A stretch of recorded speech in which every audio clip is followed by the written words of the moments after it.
Застои во поглед на постапувањето по сите предмети нема да има, без оглед на тоа кој се јавува како застапник на обвинението, односно на обвиненијата, затоа што станува збор за јавно обвинителски предмети кои што се проследени до надлежниот суд и судот е тој кој што понатаму ќе определува динамиката на постапување по истите. Имавте време вие да се запознаете со целиот материјал на сите три предмети од вашата колешка? Секако, значи начинот на проследување на предметите секогаш бара еден одреден краток временски период на подготвување, така што тоа е нешто што тече најнормално со примопредавање на предметите, следи запознавање и секако нели присуство на главна расправа.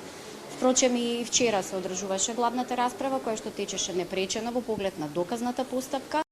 и таму е веќе динамиката во многу понапредна фаза и верувам дека дадените термини ќе овозможат и неправосилно завршување на таа постапка.